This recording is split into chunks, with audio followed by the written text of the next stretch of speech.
where the target of this initiative is to get support to the countries in the post-conflict era so they can reconstruct their countries, but in the context not only of the development but also in the context of human rights. So I think the conceptual initiatives of the ASI could be taken advantage of, whether in the work of the Commission or in the practical relation between the Commission and the relevant organs of the African Union. One last point, Honorable Chairperson, I just would like to refer to the declaration adopted by the high-level meeting of the heads of states at the beginning of the present session of the General Assembly, where all the heads of states, including our heads of states, have reiterated their commitment to implement and to comply with their obligations in relation to human rights and the rule of law. Thank you, Honorable Chairperson. Chairperson, the contributions that have come through have emphasized some of the other considerations that were not factored into the paper. And I think what has stood out from the representatives of Algeria is that there is need to look at how some of these communiques are examined and the sources of information, because those are certain factors that will be considered by states when adhering to the Commission's decisions. But as the chairperson of the Commission has rightly put it, it's not a question of morality, but it is a legally binding instrument that states undertake to be bound by. Having said that, and by no means being exhaustive, there is certainly need to look at some of the structural and normative shortcomings of the Charter that create the problems for the Commission. And in doing so, some of the issues that can still be considered are the communications procedure, the state party monitoring mechanism, the lack of enforcement mechanisms and independent follow-up mechanisms for the Commission. Thank you. Qui a quand même trait à ce thème sur lequel nous sommes en train de travailler cet après-midi. Quand on parle de relations de la Commission africaine des droits de l'homme, de relations entre la Commission africaine des droits de l'homme et des peuples et les États partis, et qu'on spécifie la chose en termes d'évaluation de la mise en œuvre de nos recommandations, de nos décisions, je suis en train de me poser une question. Et là, c'est surtout aux représentants des États partis que je voudrais m'adresser, parce que depuis près d'1 an, la Commission africaine des droits de l'homme et des peuples a fait face à une situation à laquelle on l'empêchait pratiquement de respecter quelque part les obligations qui lui sont faites au titre de la Charte africaine, et qui demande que à chaque sommet de l'Union, que la Commission puisse présenter son rapport d'activité. Et à l'intérieur de ce rapport d'activité, il y a ces décisions-là que nous prenons, les résolutions, les recommandations que nous prenons sur les communications qui sont incluses dans ce rapport. Mais quand on nous dit d'attendre 1 an avant de pouvoir présenter nos rapports d'activité, alors que ces situations sont là, ça pose réellement des problèmes. C'est un grand défi pour la Commission africaine en ce moment-ci. Et je voudrais quand même partager cette préoccupation avec nous ici pour que vraiment on puisse, au sortir de nos travaux, sortir quand même quelques recommandations qui pourraient engager la conscience des États partis qui sont eux-mêmes à la base de la mise en place de la Commission africaine des droits de l'homme et des peuples, et qui sont garants des moyens qu'il faut donner à cette commission-là pour qu'elle puisse remplir ses fonctions. Merci pour parler des interventions. Je vais essayer de vous lire un peu premier draft des recommandations qui sont toujours à faire. De faire une remarque seulement, et ça c'est pour enrichir le débat et remettre le débat dans ces termes véritables. Je pense que mon intervention a été mal comprise. En tant que représentant de l'Algérie, je n'ai jamais dit ou laissé comprendre que l'Algérie a un jour s'est réfugiée derrière une supposée non-connaissance ou non-communication d'une communication ou d'une plainte pour dire qu'elle n'a pas reçu et c'est pour ça qu'elle n'a pas répondu. L'Algérie, c'est un État organisé qui a toujours assuré un suivi permanent des dossiers et surtout de ses rapports avec la Commission africaine ou le système universel des droits de l'homme.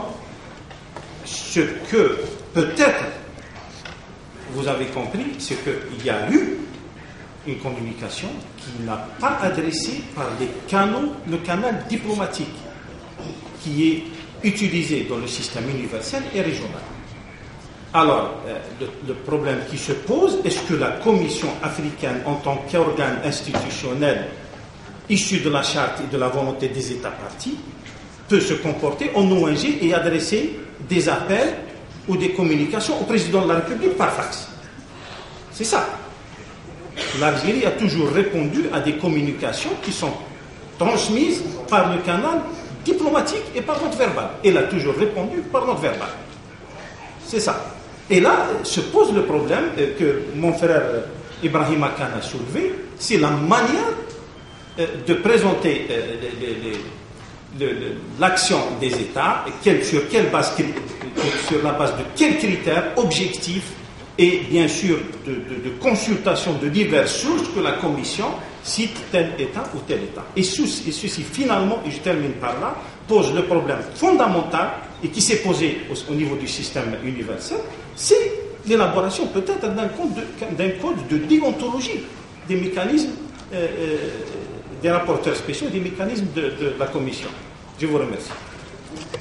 Africaine des droits de l'homme et des peuples, beaucoup d'entre vous avaient demandé à ce que la Commission africaine développe des éléments pertinents en vue d'alimenter un plaidoyer fort en direction du Conseil exécutif de l'Union africaine. Certainement renforcer aussi le dialogue sur toutes les questions relatives aux droits humains, le temps d'examen des rapports de la Commission africaine, peut-être pas simplement pendant les sommets, mais peut-être en dehors aussi des sommets, trouver le temps de développer ce plaidoyer et de mettre en place un canal d'échange institutionnel. Ensuite, établir ou renforcer la collaboration avec les autres organes de l'Union africaine ayant un mandat des droits de l'homme, les NEPAD, sur les questions économiques, des droits économiques, sociaux et culturels, mais également le MAEP, et nous nous félicitons d'avoir justement une forte représentation du MAEP qui va faire une intervention demain. La Commission doit encourager, selon beaucoup d'entre vous, les États à soumettre leurs rapports. Souvent, vous l'avez dit, c'est pas parce que les États ne veulent pas soumettre ou il faut certainement les y encourager et peut-être voir comment mettre en place aussi un mécanisme de suivi de la soumission des rapports.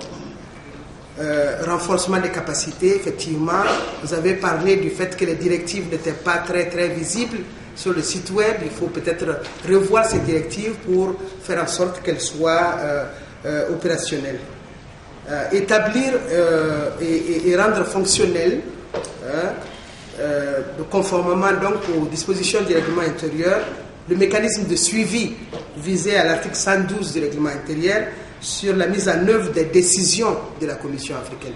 Je pense que nous avons, à l'occasion de notre session extraordinaire à Alger en juillet, déjà longuement parlé de ce mécanisme et de la façon dont, à l'avenir, il devrait pouvoir fonctionner. Je pense que déjà, à cette session-là, il va commencer ses travaux. Mettre en place un indice de référence Je crois que là aussi, ça a été quelque chose de très fort qui a été proposé par le professeur Badawi pour mesurer le degré de mise en œuvre des décisions de la Commission, des recommandations de la Commission. Ceci peut être effectivement fait à travers aussi les études que la Commission devrait pouvoir conduire pour effectivement faire le point de temps en temps sur la situation de la mise en œuvre des droits de l'homme.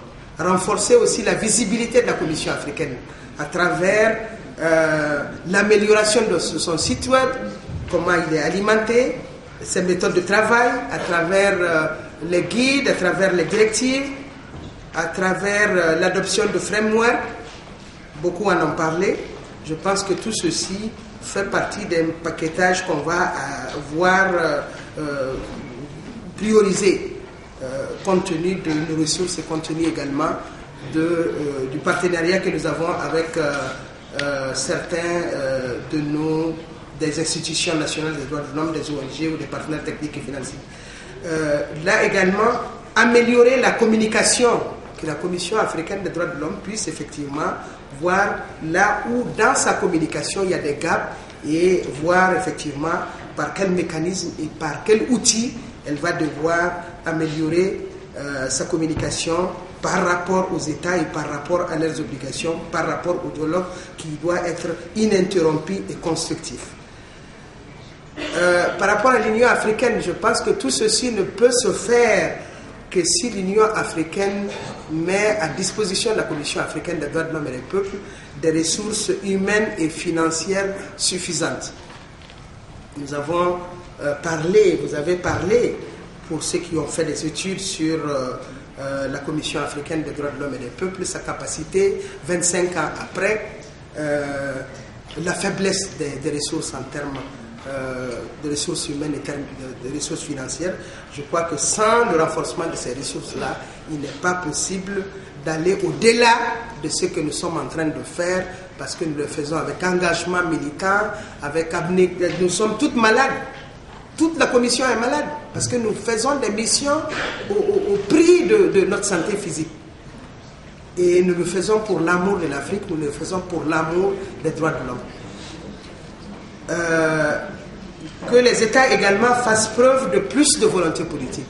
On vous a dit, du fait de la ratification, une obligation morale de mettre en œuvre les décisions de la Commission africaine et d'apporter un appui également à la Commission africaine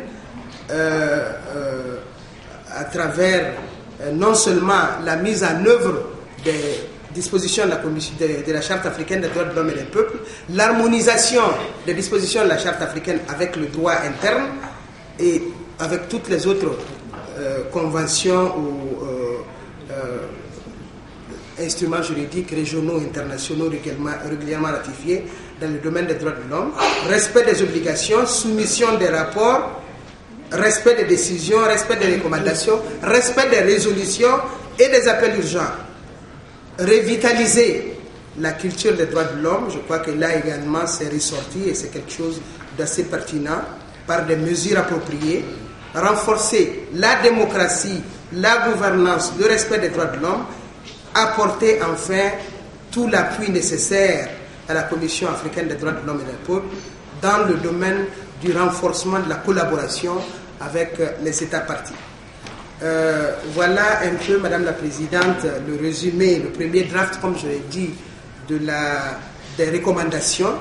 Nous sommes ouverts aux contributions écrites ou même orales pour effectivement améliorer ce document.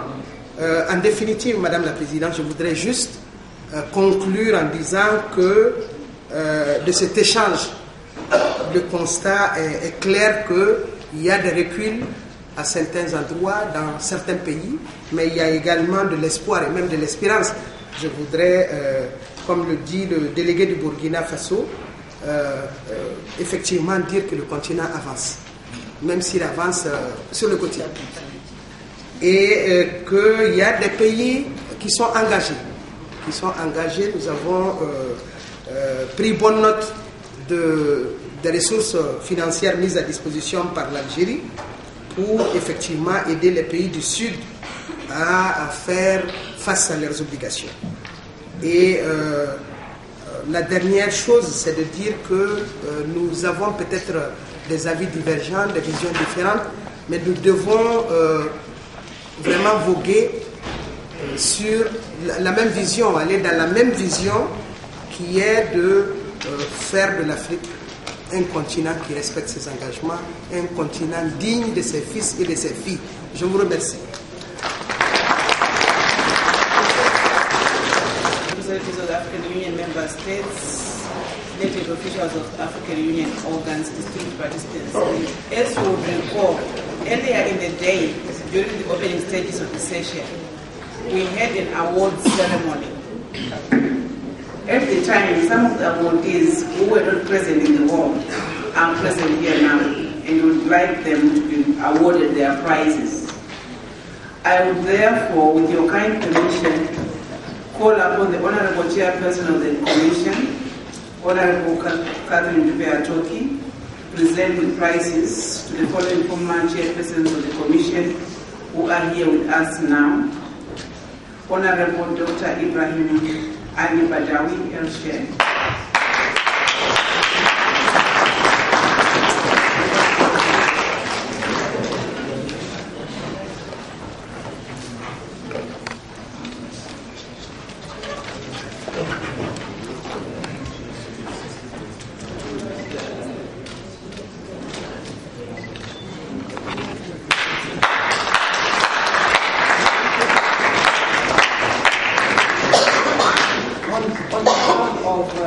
African Commission on Human and People's Rights.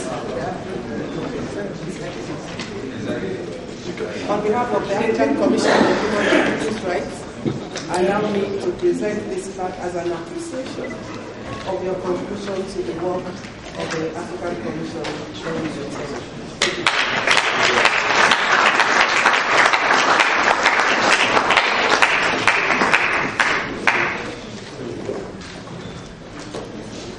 I now call upon Honorable Major Kamil Rezalbara to step up and receive his award.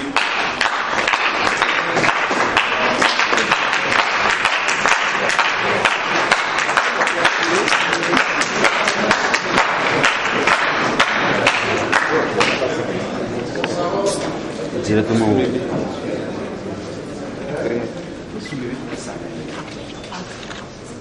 I would say Voilà, c'est bien. Madame Kapula, come here.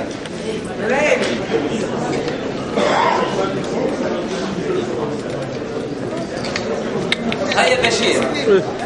Ya Bashir. Hiya. Hiya.